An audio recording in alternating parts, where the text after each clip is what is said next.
Kafuuni akkam jirtu kabajamtoota hordoftoota keenya akkasin birroo masqalaa waggaaf jajaan booda keessummaan tokko eebba Orna Afrikaa istuudiyoo keenya Arawaa irratti OBN ittiin argadhe. Keessummaan koo Ministeera Muummee Dr. Abiy Ahmedidha. Hanga xumura qophii keenyaatti nu hordofaa nu faana tura.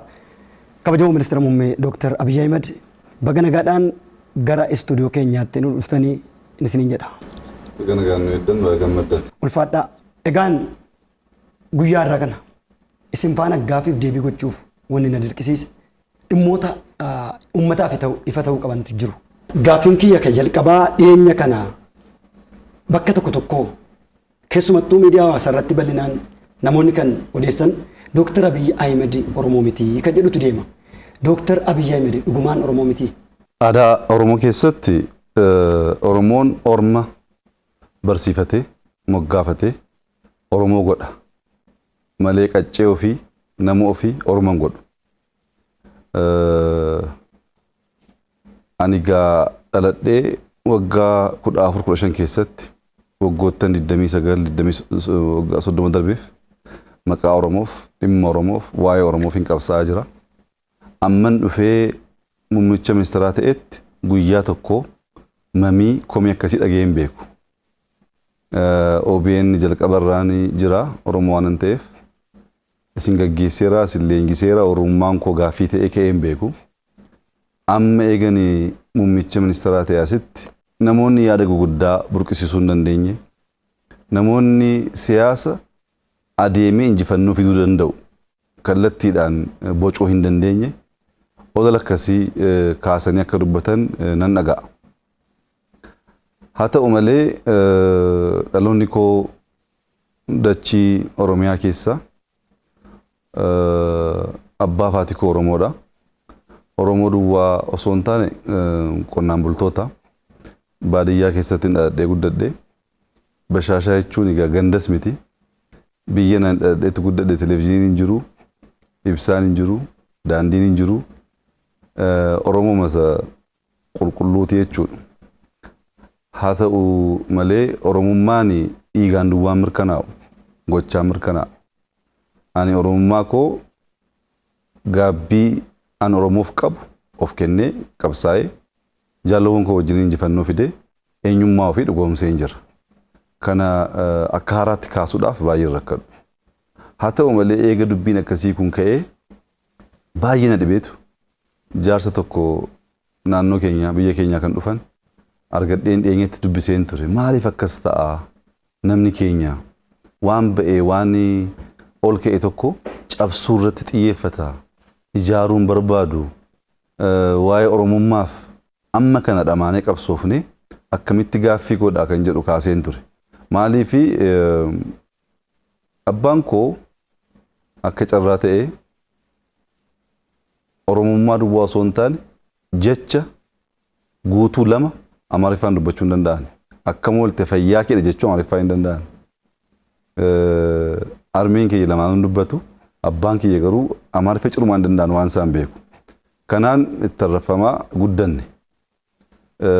Gaaffiin akkasii uummanni na beeku, uummanni na guddisee akka hin qabaanne nan beeka. Haa ta'u iyyuu malee garuu aadaa gadhee waan ta'eef deebii deebisuu barbaada. Jaarsa kana gaafan gaafadhu waan dinqii naa kaasan. Kun ikkoo waan haaraa mitiin biyya keenyatti keessattuu uummata keenya keessatti akka haaraatti dagaagaa dhufeeraa naan jedhan.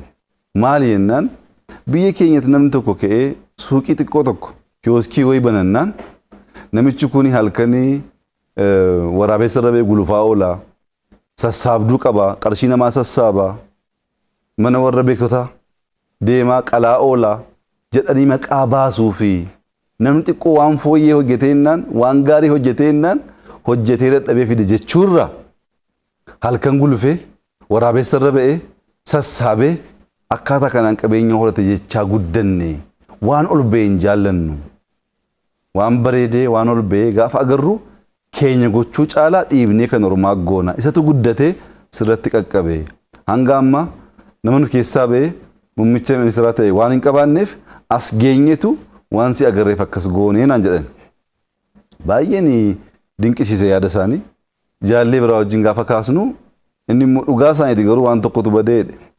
muummicha ministeeraa gaafa taatu akkas ka'e malee Oromiyaa irrattis dubbiin akkasitu jira. Gaafa Kumaa Dammaqsaan dhufu Oromoo miti. Gaafa Muktaar dhufu Oromoo miti. Gaafa Abbaadulaa dhufu Oromoo miti jechuun haaraa miti. Nama ol ba'ee gaggeessummaa irratti xiyyeeffatee hojjetu gargaartee akka hojiinsaa fiixaan ba'ee firii buusu caala cabsuutu baay'ata kan jedhu naa kaase. Wanta akkasii kun Oromummaa eenyumtu naa kennu narraa fudhachuu hin danda'u. Oromummaa koo bareen qabsoon uummata Oromoo gurmaa'ee tokkoomee injifannoo akka fiduuf warra qabsaa'an keessaa isa tokko. Tooftaan qabsoon uummata Oromoo fiixa ba'uu karaa kam kan jedhu warra boce keessaas tokko ana. Har'a ga'ee namoonni ani leenjise, namoonni ani qopheesse, namoonni tooftaa kanaan moona akkaataa kanaan moona karaatti agarsiise Oromummaa koo gaaffii keessa galchuu hin danda'an. Oromummaan koos hundaa ol kan na boonsu, hundaa ol kan na gammachiisu, Oromummaa keessaa duudhaa Oromoo keessaas isa gaarii isa bareedaa baasee uummata kaaniif mul'isuu kan itti fayyadamu itti gargaaramu alatti baay'ee kan itti dhaga'amu kan na gaddisiisus miti. Uummanni Oromoo gaaffii akkasii akka hin qabaanne nan beeka. Aadaa keenya keessas akka hin jirre nan beeka. Haa ta'u iyyuu malee eega dhiwaasitti gaafa waan guddaa uumtee uummata sassaabuu rakkattu kan ofii dhiibdee orma goota. Dhiibdee orma godhuu miti duudhaan Oromoo. Orma barsiifattee harma hoosistee Oromoo gochuudha. Kanaaf inni kan koo dhiigaanis seenaanis wanta akkasii kaasuuf baay'ee nama rakkisa. Dhiigaanis yoo ta'e seenaan qabsoo keessatti dabarses akkaataa kanaan kaasuuf xiqqoo nama rakkisa waan ta'eef kuni jettee bu'aan buusne kan uummata Oromoo hin fayyadne waan ta'eef ani hojii koodhaan Oromummaa koo agarsiisee jira. OBN irraa kaasee bakka hin deemee hundatti waan bu'uura ta'u waan Oromoo ol kaasuu mul'isuu danda'u hojjedheera. Akka biyyaattis kana gochuun barbaada. Kaayyoo kana alatti hin qabu. Namaanis ati sabni kee kana sabni kee sana jechuun barbaadu. Isan natti hima miti. Eenyummaa ofii kan beeku isa. Ani kana jedhee dhufee jennaan waan jedhe isan immoo dhugaadhaan hojiitti agarsiisuu danda'ee jennaan nama hammadhee hojii hojjechuudhaaf baay'ee rakkoo hin qabu. Kan koo baay'ee gaaffii hin qabu. Isin immoo warra miidiyaati. Kanaan dura akka carraa ta'e abbaa koos dubbistaniittu biyyi koo fagoo miti deemtanii ollaa koo maatii koo uummata na guddise gaafachuu dandeessu. Oromummaa namni naa kennus narraa fudhachuus hin danda'u jechuun barbaada. Tole Dooktar mee sabboonummaan isiniif maali? Dubbiin kun keessattuu yeroo gabaabaa asitti haala qabsoo uummata keenyaa joonjessaa jiru balleessaa jiru keessaas hangafaati. Sabboonummaan gaafa hojiin sii kennamu dirqamni sii kennamu harka kee qulqulluu goote hattummaa tokko malee keessoo kee qulqulluu goote uummata kee falkanii guyyaa gaafa joortudha. Uummanni kun siyaasni isaa jijjiiramuu qaba. Dinagdeen isaa jijjiiramuu qaba. Haalli jireenya isaa jijjiiramuu qaba. Kana keessatti gaafa aangoo qabatte hojii qabatamaa hojjettee jiruuf jireenya uummata kee fooyyessuu keessatti wanta mul'atu tokko dubbachuu bakka hin dandeenyetti gaafa kaatu sabboonaa jettee ofii maqaa haaraa baasuun baay'ee nu fayyadu. Nu fayyadus nu barbaachisu. Sabboonummaan hojiidha. Uummanni Oromoo saba bal'aa saba guddaa saba duudhaa addaa qabu sirna gadaa uumee namoota sabaaf sablammii baay'ee barsiisuu hammachuu kan danda'u akka saba xiqqootti warri xiqqoo xiqqeessanii jiraachisanii jiru. Sun diigamuu qaba jennee qabsoofnee jirra diigamee jira. Kana booddees Oromoo irratti deebi'uu hin danda'u kun. Inni jalqabaati kun. Kun garuu kan dhumaa miti. Ammas Oromoon godoo keessa jiraata. Ammas Oromoon caammaa malee miilaan deema. Ammas Oromoon waan barbaade filatee nyaachuu bira hin geenye. Dinagdeedhaan jijjiiramuu qaba. Hojjechuu qabna. Hojiidhaan Oromoo jiruuf jireenya isaa fooyyessinee nagaa argatee oolee buluu akka danda'u amma qaqqabsiisnutti akkasuma alaalumatti feesbuukii irratti sabboonaa jechaa dubbachuun nuun ta'u. Qabsoo hin jalqabne malee hin xumurre. Hojii baay'eetu nurraa eegama. Naannoon keenya misoomuu hin danda'a. Nama hojjetu dhabe. Hattuutu baay'ate. Kan sobutu baay'ate. Kan ofiif qabsaa'utu baay'ate. Kana keessaa baanee uummata keenyaaf ijoollee amma hojjennutti sabboonummaa feesbuukiin nuun fayyadu. Sabboonummaan Oromoo fayyadu hojiidha. Qonnaan bulaa keenya jiruuf jireenya isaa fooyyessu, qonna hammayyeessu. Barattoota keenya barumsa dhugaa baratanii, dadhabanii, irriba dhabanii, saayintistoota haaraa akka ta'an gochuu. Daldaltoonni keenya kan isaan irraa eegamu qulqullinaan hojjetanii gibira mootummaa kaffalanii abbaa qabeenyaa guguddaa uumuu danda'u. Hundaa ol Oromoo baratee hojii dhabee rakkatu kan hojii qabsiisnee jiruu isaa irratti waan qabatamaa fiduu amma dandeenyutti. Oromummaa dagaagsinee addunyaatti amma mul'isnutti akkasumaan jechaan sabboonummaan fagoon hin geessu. Wanti guddaa garuu isa sabboonaas isa sabboonaan taanes isa Oromoos isa Oromoon taanes seenaan calalee adda baasa. Oromoon waan hin jirre barbaachuu keessa rakkachuu hin qabu. Kanaaf jecha tokkoon sii kaasuu barbaada. Barattoonni lama hiriyoodha. Hiriyoota lama ta'anii barumsa barachaa oolaniitu xiqqoo qe'ee keessa turu. Namoonni kaan barsiistonnis barattoonnis ba'anii deemu. Yeroo gara bakkeetti ba'anii hoolota sadii argatu. Argataniitu ijoolleen kun mari'atti. Yaa ijoollummaa keessa dhabnoo geetamu jedhamanii mari'ataniitu qalamii mana barumsaa keessaa fudhatanii guguddisanii hoolaa tokkoffaa irratti lakkoofsa tokkoffaa barreessu. Tokko jedhanii barreessu. Isa lammaffaa irratti lama jedhanii barreessu. Isa sadaffaa irratti afur jedhanii barreessu. Qalamii diimaa guguddisanii kana hoolota sadii mana barumsaa keessa galchanii itti cufaniitu deemu. Gaafa ganama barsiistonni mana barumsaa dhufanii fooliin mana barumsaa jijjiiramee jira. Maaltu uumame jedhanii gaafa barbaadanii hoolonni fincaanii waa baay'ee godhanii manni babbadee jira.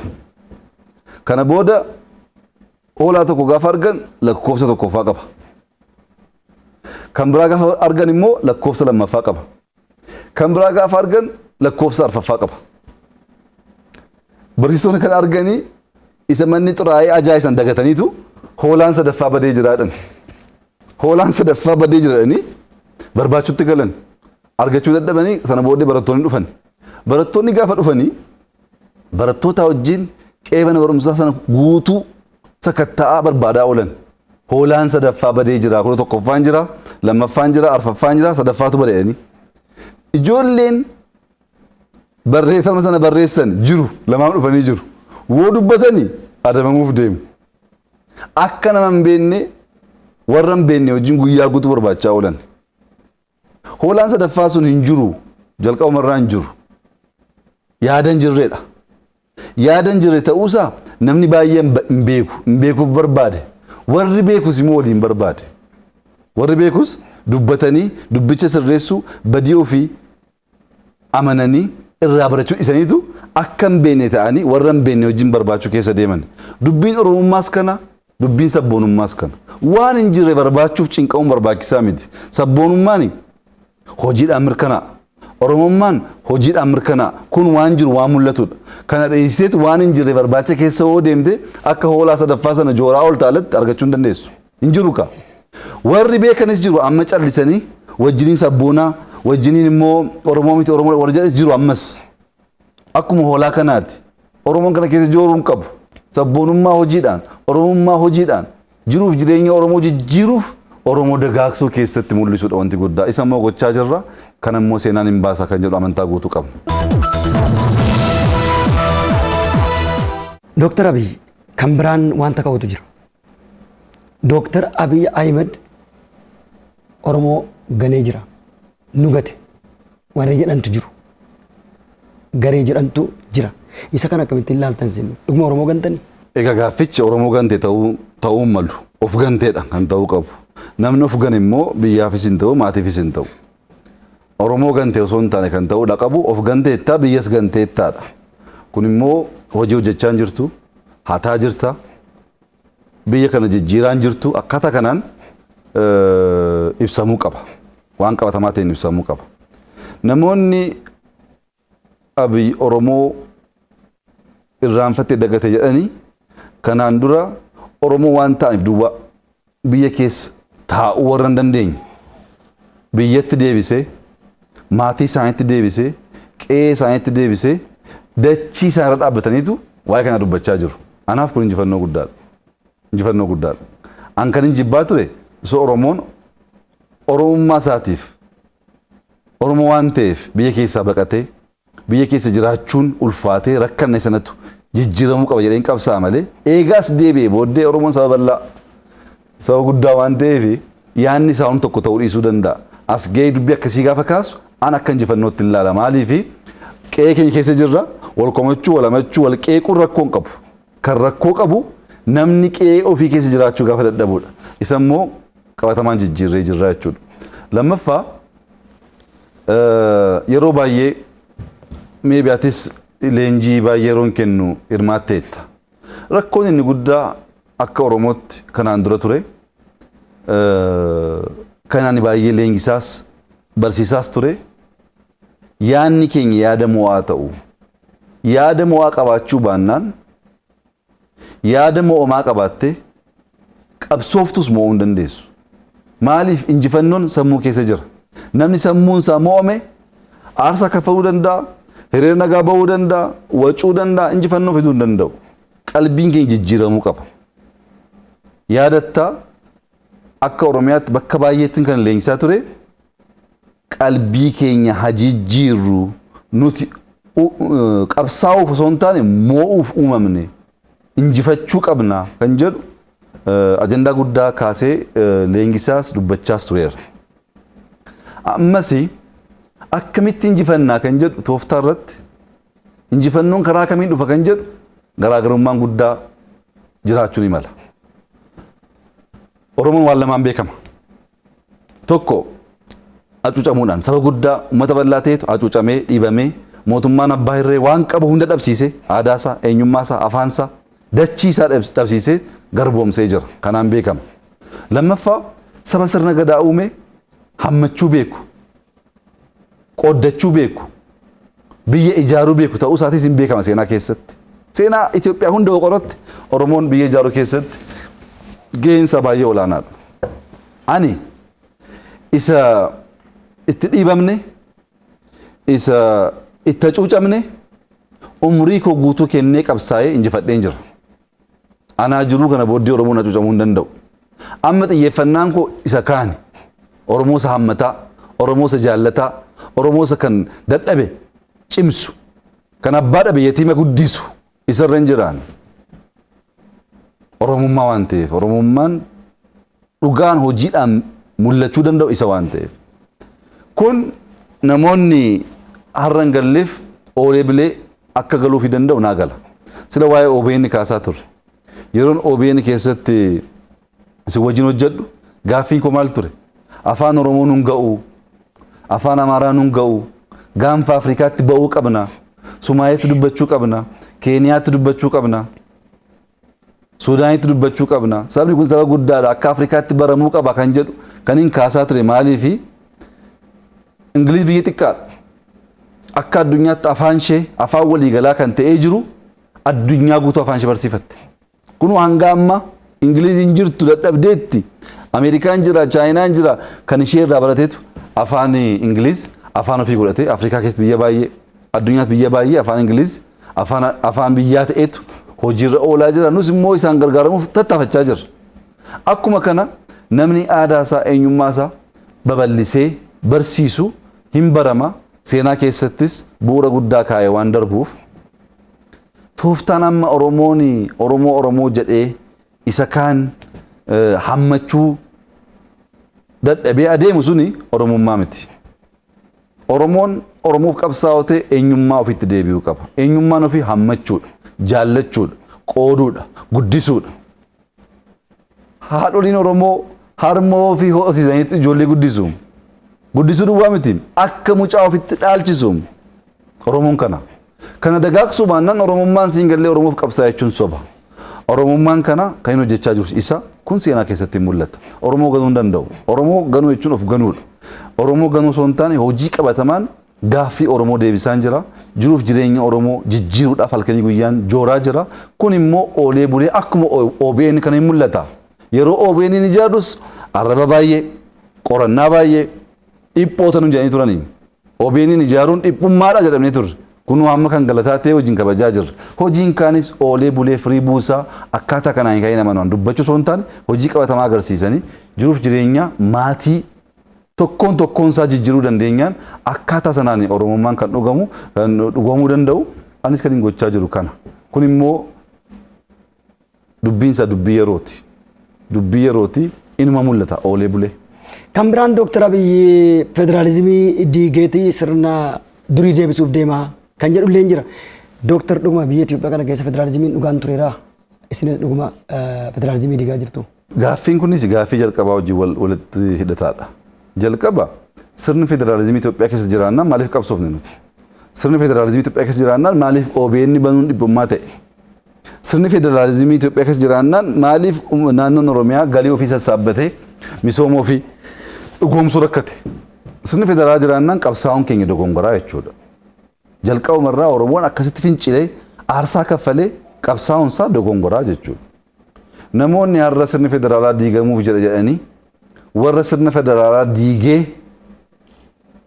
biyya kana qoqqoodee bitaa ture wajjiniin dhaabbatan kunis jalqaba qabsaa'uun keenya dogongora jedhanii ceephoo buufachuu qabu. Oromiyaa kan bulchaa ture eenyu? Isa fagoo dhiisii dhiyeenyuma eega jijjiirama jalqabne hoogganaa keenya filachuu hin dandeenyu filannee qoratamnee jirra. Hoogganaa naannoo Oromiyaa dhaabni keenya dhaadhiyoon filatee kana hoogganaan koo hedheetu dhiyeessuu hin dandeenye addawaayii hin qorata. Soba sirni federaalizimii hin turre. Osoo jiraate qabsoon barbaachisaa hin turre. Sirni federaalizimii maqaatu ture amma isa dhugaa fidaa jirra. Fakkeenya naannoo Sidaamaa fudhannu. Naannoo Sidaamaa naannoo ta'een bula jedhee qabsaa'ee fincilee ijoollee meeqaaf meeqatu dhume. Waggaa meeqa qabsaa'anii sirni sun gaaffiin kun gaafa ka'u hin rukutaa, hin hidhaa, hin ajjeesaa, ukkaamsee tambisa. Har'oo Oromoon hin dhaggeeffata carraa kennaa karaa dimokiraatawaa ta'een ummanni sun mirga ofii fedhiisa mirkaneessee jira. Federaalizimii jechuun kana. Yeroo dhufnu naannoo 9 amma naannoo 10 ta'ee jira. Ittuu cimaa jira moo diigamaa jira? Kun tokko.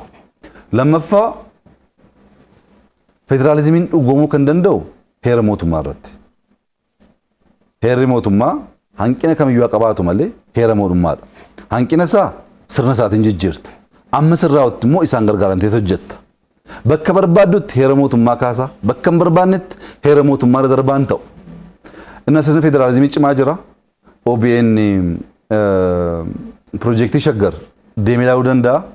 Sabaaf sablammii yeroo jalqabaatiif maqaa isaanii akka baduu haqamuu hin dandeenyetti keenyee buna keenya dhaabnee meeshaa garaagaraa kan aadaa keenya ibsu nyaata keenya ibsu akka hin banne dhakaa irratti bifa addaatiin hojjechiisnee Shaggar gubbaa dhaabnee jira deemanii ilaaluudha. Amma sirni federaalizimii cimaa jira. Federaalizimii garuu olaantummaa warra abbaa hirree cimsee warra kana cuucu hin goonu. Isa dhugaa finna, isa walqixxummaa, isa dimokiraasii, isa sirni gadaa dubbatu sana finna. Isa gochaa jirra. Federaalizimii akka baduuf wanti addaa wanti goonis hin jiru. Woo akkas namoonni shakkan jiraatanis immoo dubbiinsa hamii komii ta'uu hin qabu. Maaliin ibsamaa jedhanii kaasuu qabu. Amma Oromooni OBN banachuu hin dandeessuu qoratamaa ture. Har'oo naannoon barbaade akka barbaade amma mootummaa arrabsuutu dubbachaa hin jiru.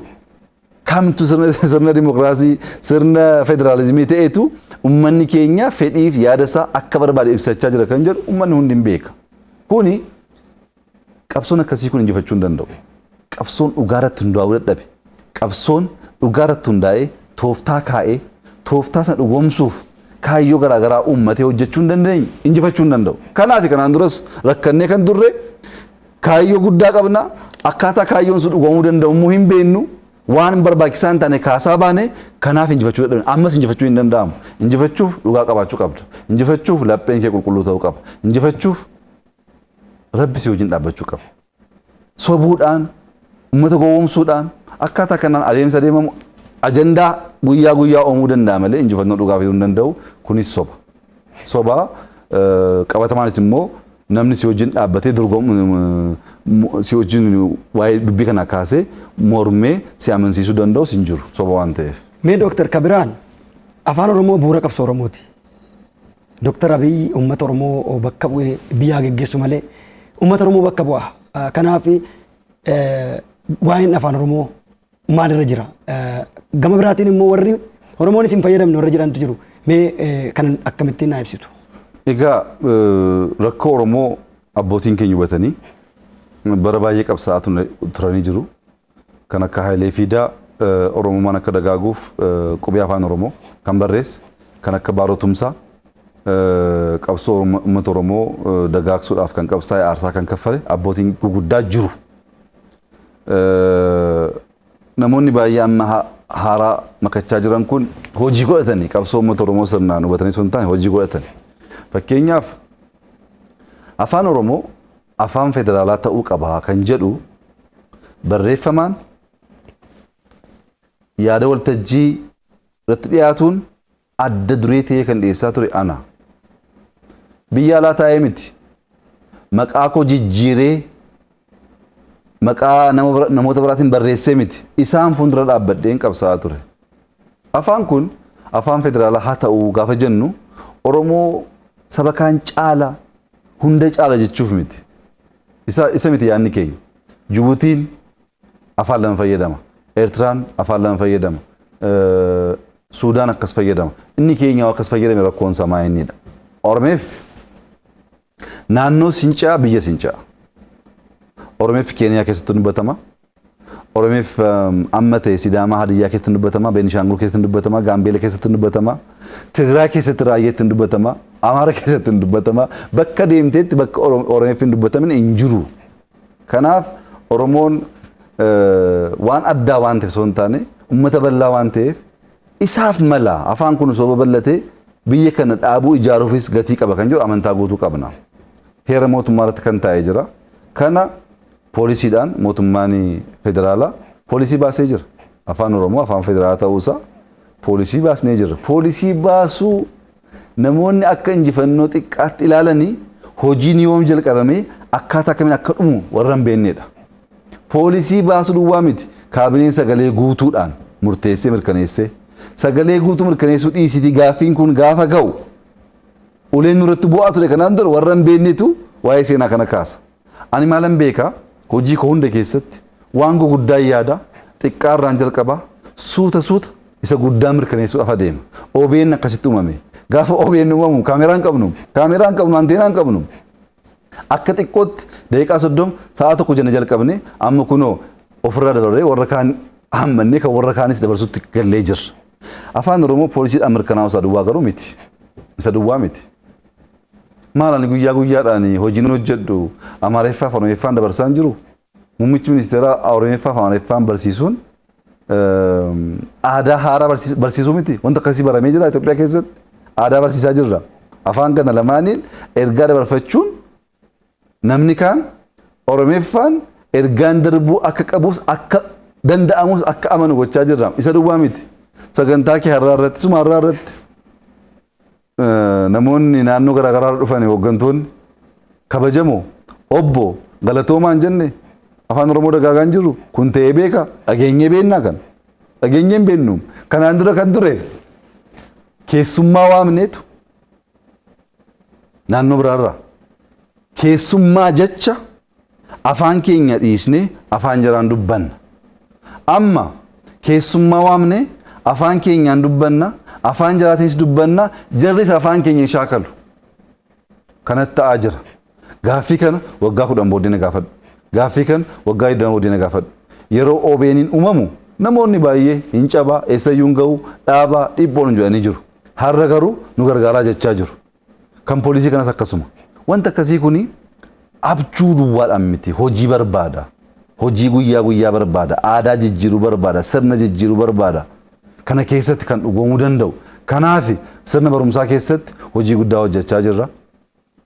Hojii guyyaa keessatti odeeffannoon afaan kanaa akka darbu gochaa jirra. Namoonni kan afaan kanaan gargaaramuun seenaa uummata Oromoo baruun kabaja ta'uusaa akka baran gochaa jirra. Kun oolee bulee bu'aa akkamii fida kan jedhu walumaan laalla. Injiraanna waan ta'eef rakkoo hin qabu. Gaaffii afaan Oromoo kaasneerra seeraanis deebisaa jirra. Hojii guyyaatiinis mul'isaa jirra. Oolee bulee hin mul'ata naannoleen baay'ee afaan Oromootiin barsiisuuf qophaa'aa jiru. Ajajnee miti. Dhiibbaarratti qaqqabsiisnee miti. Oromoo wajjin waliin jiraachuuf aadaa isaa eenyummaa isaa baruun barbaachisaa waan ta'eef. Kanaaf dubbiin akkasii kun guyyaa tokkoon waan mirkanaa'uu danda'u miti. Gamoo kana ijaaruu barbaaddeetu guyyaa tokkoon kaa'uu hin dandeessu yeroo barbaada. Yaada gurguddaa akkasiis guyyaa tokkoon dhugoomsuu hin danda'amu. Afaan Oromoo afaan federaalaa haa ta'u inni gaaffii kaasuun biyya yakka ture keessatti poolisiidhaan dhugoomsuun injifannoo guddaadha. Inni kaanis immoo hojjetamaa jira, mul'achaas jira. Qabatamaanis immoo wanta ta'u hundi keenya boriftaan arginu waan ta'eef baay'ee nama yaaddeessu karaa gaarii irra jira. Adeemsaas baay'ee nama gammachiisa. Bu'uura qabatee, seera qabatee hojii guyyaa guyyaa mul'achaa jira. Inuma ta'a kana dhaabuu kan danda'us jira yaadu gama kootiin. Jijjiiramni kun gufateera warra jedhantu jiru. Darbee darbee bakka tokko tokkotti jijjiiramni gufate warra jedhan. Akka nama jijjiirama kana hoogganaa jirutti isin kanarratti warra kanaan maal jettu? Jijjiiramichi eessatti beeku? Jijjiiramichi gufachuu isaa kan beektu jijjiiramichi keessa hoo jiraatte duwwaadha. Tokkoffaa uummanni bal'aa Oromoo sabni kun akka hubatu kan hin barbaadu. Dhufaatiin jijjiirama kana dhufaatii mootummoota kanaan duraa wajjin waliin fakkaatu. Mootummaan dargii gaafa dhufu hooggantoota Haayile Sillaasee, ministeerota, jeneraalota isa ajjeesu ajjeesee, isa hidhu hidhee, isa ari'u ari'ee shaalaqaa gaditti gurmaa'etu mootummaa ta'e. Booddee mootummaan Addawaayii gaafa dhufu dargii guutummaan guutuutti balleessee, bittinneessee, hoomaa waraanaa ofii qabatee mootummaa ofii ijaarrate. Mootummaa ofii ijaarrachuu duwwaa osoo hin taane Oromiyaa bulchaa ture. Salamoon Ximoo bulchaa ture namoota keenya wajjin ta'e kibba bulchaa turani Sumaalee bakkuma hunda naannoo hundatti nama qabu bulchaa turan humna ofii ijaarratanii dhufaniitu bulchaa turan. Nuti yaada qabanne iskibirtoo qabanneetu moone gaafa gallu sirna jiru jijjiiruu dhiisiiti eegumsa keenya eegumsa nu eegu jijjiiruun fala ture. Eegumsa ana eegu Oromoon tokko keessa waan hin turreef Amaari tokko keessa waan hin turreef isuma jijjiiruun fala guddaa ture biyya jijjiiruu dhiisiiti. Ani hunda diigee miti kan ijaaraa jiru. Isa jiru qalbii jijjiiree, isa jiru barsiiseen sirna uumaa jira. Sirna amma jijjiiramni kun itti deemaa jiru kana. Malee hoomaa waraanaa kan ofii keenya ijaarranne, caasaa ofii keenya ijaarranne, naannoo hunda irratti nama keenya keenye, waraana keenya keenye kan hojjechaa jirru. Kun garaagara waan ta'eef adeemsaas garaagara. Inni keenyaa kun dadhabuu barbaada, yaaduu barbaada. Tasgabbii guddaa barbaada, yeroo fudhachuu barbaada. Akkaataa kanaan adeemsi adeemaa jiru jijjiirama kana jalqabnee qabsootti gaafa gallu caalaa dhibbeentaa baay'eetiin caalaa jijjiirama guddaa fideetu bu'uura guddaa ta'aa jira. Yeroo jalqabnu kaayyoon keenya kan ture inni jalqabaa warra abbaa hirree warra uummata keenya hacuucaa jiran kana diiguudha. Hindiigna jala diignee aarsaa kaffallaadha. Harra hidhamtu, boo'ee hidhamtu, sun sodaachisan, sun hordofan, hinduunaa hin dhiisnu jennetti fufne miti. Kaayyoon keenya jala kana aangoo irraa kaasuu malee mootummaa biraa uumuu amma jedhutti kan deemus hin turre. Warra Oromoo hacuucaa turan, warra sabaaf sablammii Itoophiyaa hacuucaa turan kaasnee jirra injifannoo guddaadha kun. Kana gochuu miti yaaduun yakka ture. Anaan qorachaa turanii muummicha ministeeraa ta'uu barbaadda jedhamee qorannaan taa'amee qoratamaan ture. Yaaduun hin danda'amu ture kaleessa. Muummicha ministeeraa ta'uu yaaduun yakka jedhamee qoratamaan ture. Sun jijjiiramee jira. Isaa oloo sirna jijjiiruun instituushinaaliidha. Jalqaba yaada barbaada. Yaada haaraa. Fakkeenyaaf hoomaan waraanaa biyya keenya kan akkaataan itti ijaaramaa ture dhaaba tokko saba tokkotti akka tajaajiluuf. Kun jijjiiramee biyya guutuu akka tajaajiluuf jalqaba isa jiru qorachuu qabda. Baruu qabda. Booddee isa haaraa barreessuu qabda. Leenjisuu qabda. Adeemsa akkasii barbaada. Dippiloomaasii irratti adeemsa keenya jijjiirree jirra. Hoomaa waraanaa irratti jijjiirree jirra. Ikoonomii irratti jijjiirree jirra. Gama hundaan haala ture rakkoo ture qorannee adda baafannee isa sirnaan jijjiirama uumuu danda'u bu'uureffachuu danda'u moo hojjechaa jirra. Ammoo namoonni baay'ee alaalatti aangoo hawwu. Alaalatti fedhii isaanii mirkaneessuuf humna qaban hunda fayyadamanii hojjetu. Garuu dhaamsi koo qophaa'uu barbaada. Qophii malee wanti dhufe hundi rakkoo qaba. Waa hunda qophooftee yaaddee ittiin adeemtu taanaan gaafa dhufee sirka kufu galatti deemtu wallaalta. Namoonni hawwii qaban hawwiin kun akka cabuun barbaadu, akka baduun barbaadu. Hawwiin kun garuu qophiidhaan hojii guyyaa guyyaadhaan bu'uura guddaa godhachaa dhufuudha baannaan hawwiin sun gaafa dhugoom namichi kan duwwaa osoo hin taane saba isaas dhaaba isaas kan qaanessu ta'uu danda'a. Amma namoonni bakkee ta'anii akkaataa kanaan qeeqan boriftaan carraa argatanii gaafa dhufan hin laalla. Gama keenyaan kan yaadne caalaa fakkeenya baay'ee kaasuu hin danda'a. Gaafa masaraa mootummaa galu miindaa kaffaluu hin danda'u. Gaafa masaraa mootummaa galu qabeenyi biyya kanaa akka waliigalaa biliyoona doolaariitiin 87 ture. Gaafa masaraa galu galiin nama tokko nama dhuunfaa 800 wayii ture. Haala gama dinagdeetiin kan 87 ture qabeenyi waliigalaa biliyoona 100 caalee jira. Gaafan galu liqeeffachuu hin danda'u Itoophiyaa liqeeffattee biyya deebisuu hin dandeenye jedhama. Amma liqeeffachuu dandeenya. Miindaa isa jiru kaffaluu miti miindaa baay'ee fooyyessinee jirra. Piroojeektii haala jalqabuu duwwaa osoo hin ta'e isa jiru kumaatamaan finnee jirra kan Oromiyaas hin beektu. Gama dinagdeen seenaa guddaa hojjenne gama dippiloomaasii seenaa guddaa hojjenne. Piroojeektiin hidha Abbayyaa du'ee ture. Fayyisnee kun amma mormiin bishaan qabachuu dhiisu miti. Piroojeektii duddu'e kan akka kana warshaa shukkaaraa fudhachuu dandeenya, indastiriyaal paarkii fudhachuu dandeenya. Piroojeektii baay'ee kaasuu nan danda'a. Kan du'e fayyisnee hojiitti jijjiiraa jirra. Jijjiiramni kun biyya kana hambisee jira. Jijjiiramni kun akka jarri hin jirru taanaan biyyi kun hin diigama jedhanii dubbatan sana akka hin taane dhugoomsee jira. Biyyi kun hin diigamu. Biyyi kun kan isa qabee jiru waan mul'atu duwwaa miti. Kan hin mul'annes jira, sammuunis jira, aadaan jira, duudhaaleen garaagaraa jiru. Akka jarri yaadan sana gaafa barbaadan tokko kan ta'u gaafa jarri hin barbaanne immoo kan diigamu akka hin taane qabatamaan agarsiisnee jirra. Bu'uura qabatee bifa addaatiin deemaa jira. Kan immoo addunyaa guutuutu mirkaneessaa jira. Addunyaa guutuutu dubbata. Fakkeenya fudhaa Itoophiyaa irraa akka jiraatu jijjiirama fidaa kan jedhu addunyaa guutuutu dubbata. Inni keenya maaf rakkata? Isa gaa oollee bullee seenaa keessatti ilaaluudha. Itti fayyadama miidiyaa hawaasaa duudha Oromootiin wal qabsiistanii keessumattuu bakka tokko tokkotti maqaan balleessiin daangaa darbe yeroo barraa'u hin argina. Dooktar Abiyyi Ahmed akkuma arganitti barreessuutu jira. Kana duudhaa saba Oromoo qabu waliin wal qabsiistanii mee akkamitti ilaaltu? Isinis yeroo baay'ee deebiin yeroo kennamu isin argamu. Dhugaa ta'ee soba ta'ee wanti irratti dubbatamu hin jiru. Isin isa kana akkamitti ilaaltu? Kun gaaffii baay'ee gaaffii murteessaadha. Kanaaf garuu deebii si kennuu duratti xiqqoo duubatti deebisuun barbaada. Jalqaba muummicha ministeeraa ta'uu yaadinaa. Muummicha ministeeraa ta'uu isin maluu isin dandeessanii isin bitamuuf malee bituuf hin geenye isin dhiphummaa qabdu ilaalcha gadaantummaa qabdu hin dandeessanii bara jedhamu keessatti barreeffama tokko ni argadhee dubbise. Sanatu hanga irraa anaa fi humna ta'ee na qabee deemaa jira. Barreeffamni suni Maandeellaa wajji wal qabatee barraa'e. Maandeellaan barataa kan ture seera barachaa ture yeroo dargaggummaa. Gurraachi bara isaa keessatti seera barachuun baay'ee kan barames miti kan barbaadamus miti. Barsiisaan adiidha. Maandeellaan arguu jibba. Kutaa barumsaa keessatti.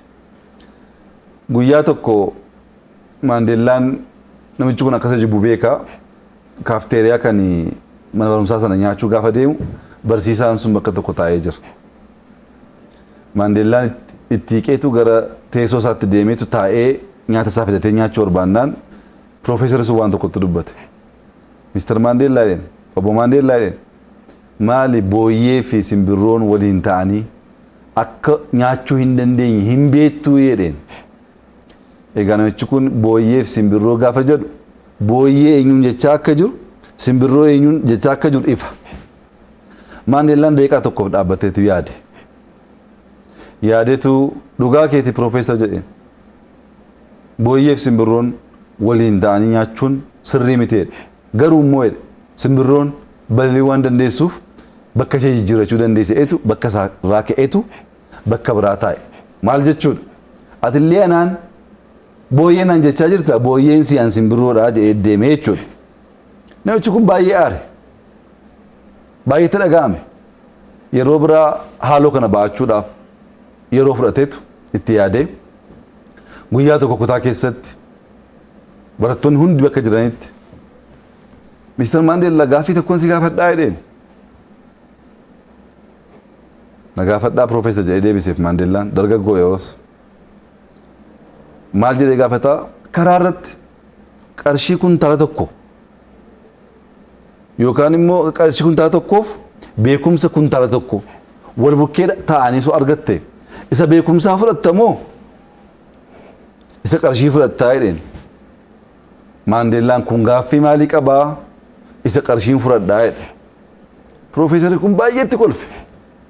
Maaliif beekumsa dandeettii mala dhiisteetu qarshii fudhatte jechuuf kolfaga.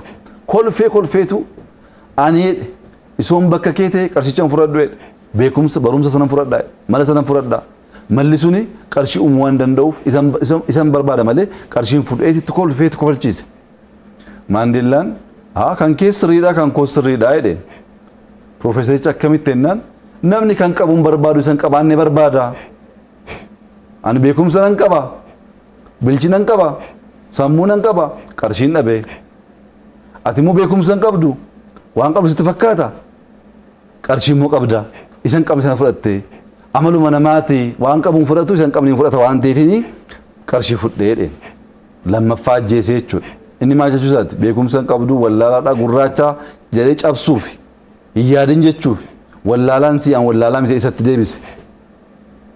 Namichi kun yeroo kana baay'ee aareetu guyyaa tokko kutaa keessatti qormaata kenna barattoota hundaaf. Qormaata sana gaafa deebisanii maqaa isaaniitiin qormaata waraqaa isaanii deebisaaf. Gaafa deebisuu kan Maandeellaa irratti idiyeet jedhee barreessa doofaa wallaalaa jedhee barreessetu itti kenna. Maandeellaan taa'ee ilaaleetu baay'ee gubate. Yaadeetu Profeesar jedhe waraqaa koo irratti maqaa keessan barreessitaniitu qabxii koo mukaa diddanii namichi maraate inni arrabsuuf doofaa idiyee jedhee barreesse maqaa keetii jedhe inni immoo yeroo sadii ajjeese. Maandeellaan ilaalcha kanaan hidhamee garafamee dhiibamee yaanni kun isa keessatti waan biqileef caalee moo'ee seenaa hojjetee jira. Ani muummicha ministeeraa ta'uu hin dandeessu. Ati bitamuuf malee bituuf hin qophoofne. Ati xiqqoodha. Ati hin beektu gaafa naan jedhan kun arraba kana hunda jecha kana hunda abbaatti deebiseen karaa koon deemaa ture. Kana tosiin naga'e. Harroo sagalee baay'ee dhaga'ama olii gadi. Inni kee hundi mirqaanumaan barreessaa oola. Kana hunda deebisaa oolan hojii hojjechuu hin danda'u. Ani seenaa hojjechaa jira. Seenaa hojjechaa jira naannoo keenya keessatti fakkeenyaaf waggoottan tokko darbe keessatti piroojeektii 4,000 waggaa 10 ol dhaabbate. Piroojeektii xixiqqaa amma guddaatti raawwannee eebbisiisaa jirra. 4,000 ol mana barumsaa ta'uu danda'a. Hospitaala xixiqqaa ta'uu danda'a. Gamoo garaagaraa ta'uu danda'a. Hojii baay'ee jalqabamee dhaabbate finneetu eebbisiisaa jirra. Deemaatti ilaalaa isinis seenaa guddaadha kun. Jalqabuu osoo hin taane fixuu akka dandeenyu agarsiisaa jirra. Finfinneetti wanti hojjechaa jirru abbaan barbaade dhufee kan buqqisuu danda'u miti seenaa hojjechaa jirra. Seenaan kun bu'uura kan taa'udha kan mul'atudha. Abbaan barbaade yoo dhufe xureessuudhaa tattaafachuu danda'a balleessuu hin danda'u. Kanaaf hojii koorratti mul'ata koorratti yaada koorratti xiyyeeffadhee hojjechaa jira. Maaliif ani umurii koo guutuu as taa'uun barbaadu. Takkatu hojjedhee bu'uura kaa'een deemuu barbaada. Amma sanatti immoo warra odeessu wajjiniin gabaa isaanii oolee yaada isaanii dhaggeeffachaa isaaniif deebii kennuu keessa oon oole hojiin kun abbaa dhaba. Kun uummata Oromoo hundaaf barumsa guddaa ta'uu danda'a. Kan nu arrabsuu barbaadu, kan nu cabsuu barbaadu, kan nu dhiibuu barbaadu akka Oromootti isa ta'u akka biyyaatti. Itoophiyaan piroojeektii laga hidha Abbayyaa yaaduu hin dandeessu hin qabdu jedhanii kan dubbatan jiru. Amma sammaa kana Misir piroojeektii dachaa 5 fedhii ishee ol kan ta'e hojjettee Itoophiyaan jetti. Fedhii keenya akka nama murteessu arraboota akkasiif deebii kennuuf yeroo balleessuun barbaachisaa miti. Mul'ata kee yaada kee qabatteetu xiyyeeffattee deemtee sana galmaan ga'uu dandeessee jennaan oolee bulee inni si arrabsees inni si komatees inni si jibbees harka kenna. Hin hafuun immoo moonee harka kennisiisnee jirra ammas immoo waan bu'uuraa hojjennee harka kennisiisna kun shakkii hin qabu. Akka moonu beenna mul'ata keenya beenna akkaataa hojjechaa jirus beenna.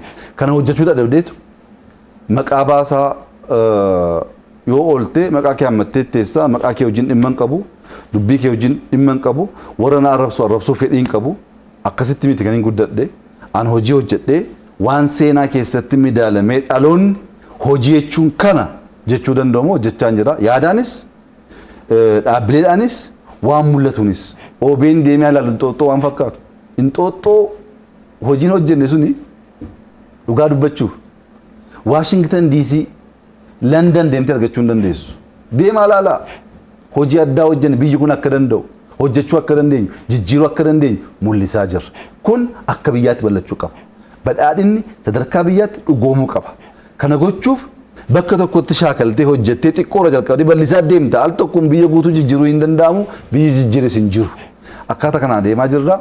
Injifannoo guddaa kan saba keenya boonsu biyya keenya boonsu hojjechaa jirra. Nus immoo gammachuu guddaa hojjechaa jirra. Bakka arrabaan jiru bakka hojii waan jirruuf bakka waan guyyaa mul'atu guddatu keessa waan jirruuf gama dinagdee waan goone beenna. Gama homaa waraanaatii waan goone beenna. Gama siyaasaatii waan goone beenna. Baay'ee gammanna. Injifannoon kunis immoo oolee bulee hunduu kan itti gammadu akka ta'u abdii guddaa qabna. Kallattiin qabsoo Oromoo kanaan booda maal ta'uu qaba? Wanni uummata Oromootiif dhaamtan maaltu jira? Uummanni keenya duudhaa addaa, seenaa addaa, beekumsa addaa, jabina addaa qaba. Namni jijjiirama fidee eenyummaa ofii ijaaruu barbaadu jalqaba eenyummaa ofii sirnaan baruudha. An bashaashaallaa dhalachuu koo dagannaan, abbaa fixaalaa dhalachuu koo dagannaan, guddisa koo dagannaan, of dagannaan, Oromoofis hin ta'u biyyaafis hin ta'u. Waa'ee kee hunda beekte jechuu miti. Waa'ee kee qorattaa, hin gaafattaa, hin dhaggeeffattaa. Oromummaa keessatti waan guguddaa baay'eetu jira. Oromoon saba injifatee fagoo deemuu danda'udha. Kana gochuuf tokkoffaa tokkummaa isaa eeguu. Diinaa wajjin dhaabbachuu osoo hin taane tokkummaa isaa eeguu. Lammaffaa duudhaalee Oromoo qabachuu, hammachuu, jaallachuu, nyaachisuu. Gaarummaan badii hin qabu. Waan gaarii hojjetteen dhabdu soba kun. Dhiyeenya tokko waan tokko dubbisee jira. Mootiin tokko biyya bahaa keessatti ijoolleen qabu. Waraqata tokko irratti dubbise dulloometu aangoo isaa dabarsee kennuu barbaada. Ijoollee dhaaltu waan hin qabaanneef uummata hundaaf umriin keessan asii hanga kanaa kan ta'e beekumsi keessan muuxannoon keessan akkas kan ta'e kottaati dorgoma gaafiif deebii qabna. Nama sirnaan gaafiif deebii sana darbe aangoo koo fudhataa beeksisa baasa. Gaafa beeksisa baasu namoota baay'eetu yaala garuu kan mucaa tokko sitti hima. Mucaan tokko jireenyi isaa magaala guddattii biyya sanarraa fagoodha. Guyyaan jooraa hojii baay'ee hojjeta garuu immoo qarshii hin qabu. Hin hojjeta hin qooddata. Hin hojjeta hiyyeessa nyaachisa. Hin hojjeta harka qalleeyyii gargaara. Kana keessa gaafa labsiin kun ba'u rakkate qarshii hin qabu. Wayyaas hin bitanne. Karaan isaas karaa fagoodha. Galaa qabachuu hin qabu. Akkaataa kamiin deemee bakka kana qaqqabuu danda'a soo yaadee jiru booddee murteeffate. Halkanii guyyaa hojjedheen amma ta'e wayyaa koo jijjiirradheen galaa qabadheen deemee wantattii kana yaaluun qabaadha. Hojjetee wayyaa tokko bitatee galaas qabateetu gara magaala guddattii biyya sanaa deema.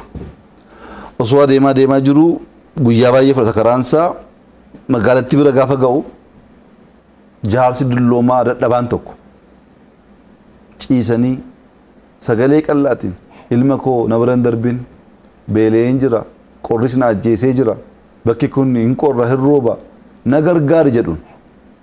Mucaan kun kennuun gargaaruun gaarummaan dhiiga isaa keessa jira. Bakka itti adeemaa jiru sana hin dagate. Akka itti rakkatee galaa sana sassaabachuu qabachuu dandeessu hin dagate. Yeroo sanatti dagateetu yaa abbaa koo hidheetu wayyaa isa baasee itti kenne galaa qabatee itti kenne nyaadhaa jedhees biraa deema. Xiqqoo deemiti yaadata. Edaan rakkatee hojjetee wayyaa bitatee galaa qabateera. Galaan isaas hin jiru wayyaa isaas baafatee kennee jira. Amma maalan godhaa jedhe. Magaalaa bira gahee hin jira. Akka mootii bira hin deemneef wayyaan kun jiru. Dubatti akka hin deebineef kaayyoo qabadhee dhufee jira. Maaluma godhee xiqqoo yaadeetu eeganas ga'e darbus darbuu baadhus geeman waasaa laalee deebi'uu naa jedhetu gara masaraatti deema. Gara masaraatti gaafa deemu as taa'ii asiin darbii achi taa'anii namoonni keessummeessan eega tursiisan booddee gara galma tokkotti galchuun.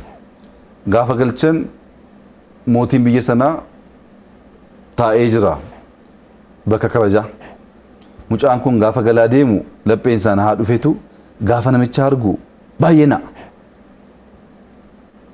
Ittiiqaa gaafa deemu mucaan kun boo'ichatti ka'a. Yaa mootii maalan balleesse? Maalan godhe? Maaliif kanaan na qorattu? Mootii sanatu isa kadhachaa ture. Maaf na qorattu kanaan? Humna akkasii hoon qabu qorannaan akkasii kun maaf narratti ta'ee hin bu'aa mucaan. Yaa ilma koo kottu jedheen. Kabaja kana wayyaa kan uffadhee osoon karaarra deeme namaan kadhadhe kan qaban dhiisi kan hin qabne kadhatanii liqeeffatanii naa kennu. Namni nama ta'uusaa baruu kan hin danda'u kabaja koo wayyaa koo jimmiti jedheeni yeroo baay'ee taa'eera. Namoonni baay'ee yaa jaarsa namaa hin qoostaayi mootii bira deemaa jira inni bira darbu jedhe. Gaafa deeman gaafa gaaffiif deebisuu deeman jaarsi kun maal ta'e hin qoostaa yeroo hin qabnu mootii bira deemaa jira fiigaa deemu. Si duwwaatu dhaabbateetu waan qabdu naa qooddee nama akkasii laphee akkasiin barbaada waan ta'eef har'aa kaastee. Mucaan kun gaarummaa kana qormaata san darbuuf guyyaa sana yaadee itti malee itti akeekkatee miti kana godhe. Dhiiga isaa keessa jira, eenyummaa isaa keessa jira. Awwalumarraa kaasee mucaan kun gaarii ture, qooduu kan beeku ture. Muuxannoo isaa beekumsa isaa awwalaa jalqabaa sanatu guyyaa kana ceesise.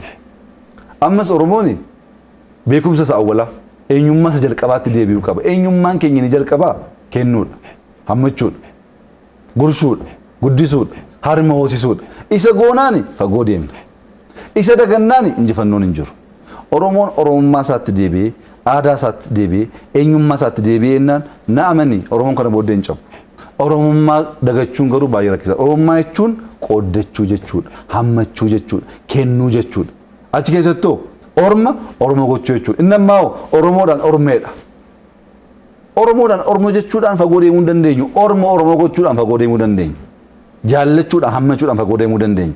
Oromummaa keenyatti deebinee hojii keenya hojjennu injifannoo fiduu dandeenya kan jedhu amantaa guddaan qaba. Kan biraa Oromoon hacuucamuu argee jira. Garafamuu argee jira. Arrafamuu, xiqqeeffamuu, gadi dhiibamuu argee jira.